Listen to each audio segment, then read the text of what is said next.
Right, guys, so another episode today. Tossing back on my intercooler. Back out for you.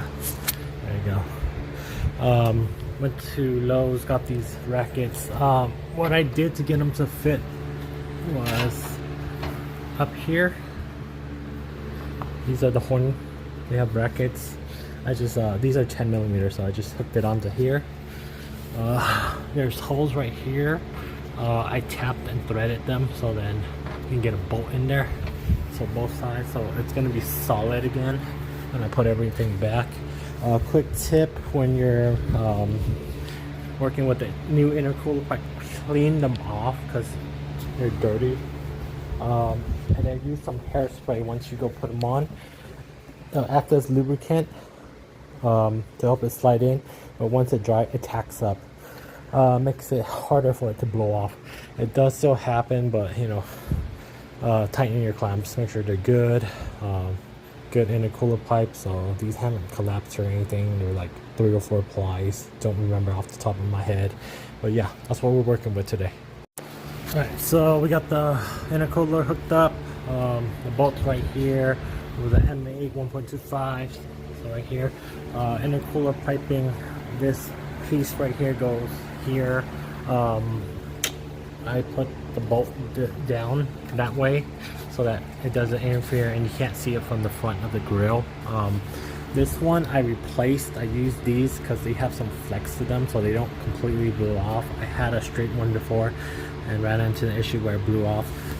This one I bought extra because I'm running it a little bit different. The CX Racing kit, they have it for like the SI intake manifold, the RBC. I'm keeping the RBB because I like the extra torque. It spools up a lot quicker for daily driving. You know, you're not going to be hitting like 6,000 RPMs all the time. You know, you're just cruising around town like 3,000-4,000. You know, so this helps with the flex. I did cut the other pipe, I'll show you later, but yeah, I did also wrap it in gold to help reduce the radiant temperature around the engine bay, warming up the pipe. Helps a little bit, not too much, I don't know, but yeah, that's what I did. Yeah, so this piece goes down here. I did spray some hairspray in here, get it all looped up after cleaning it. Like I said, that holds it a lot better once it dries, so that you won't blow off couplers. If you run high PSI, make sure you do that.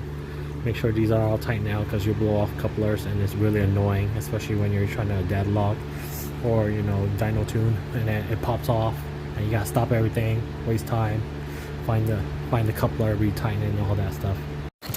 Alright, so this is the second half of the piece. This goes where that piece goes, right here.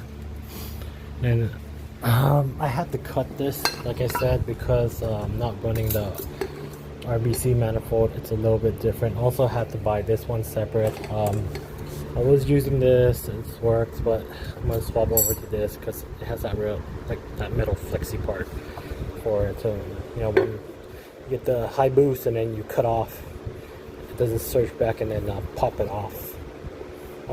I also welded this aluminum bung right here for the IAT. These don't come, you know, with these, so I gotta make my own. You know, it's really bad chopping, and I try to roll my own bead using some pliers. It looks choppy, but it works. Yeah, we'll continue on. Okay, and here we are now. See that pipe that I was showing you earlier? Here, loops down here, goes here. It's at a weird ass angle, that's why I have to cut the pipe. A weird ass angle for the throttle body, have to go over the coolant line.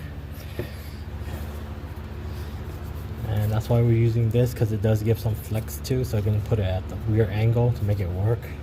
Same thing with this, it's flexing right now, but it's just holding. So we're good there. Alright, next on the list, battery box. You have to trim it. It's gonna hit the pipe. So we'll just slice it straight down. Still works good. I didn't want to relocate because I had issues with battery relocations in the past. Yeah, that's why we're doing this. This IAT has to be extended, the wiring. Just cut it and make more like longer wiring basically, so it'll reach here. Bam. That's your IAT sensors. Make sure everything's plugged in. So that first half is good. This part right here will go. There's a pipe for the turbo. It goes from the turbo outlet. It kind of makes this long ass loop right here. That's gonna be next on the list. I'm just doing on the easy part because I don't want to get under the car today. It's hot. It's 106 today. Even in the garage with the fan running, it's still pretty hot. We'll continue on probably tomorrow. I'm gonna take out the stock intake manifold, like exhaust manifold. I'm gonna reheat shield everything again. I got heat wrap, so it looks like that. It's that gold heat wrap because it's hot back there. Even with the heat wrap on that, the power steering light, it's also discolored. So it gets hot back here with the downpipe just right there. Downpipe is also wrapped and it's still heating up like that. So just like, you know, fire hazard, guys, protect yourself. You know, extra 40-50 bucks for those heat wrap. It's not gonna kill you. Could prevent a fire, so take care.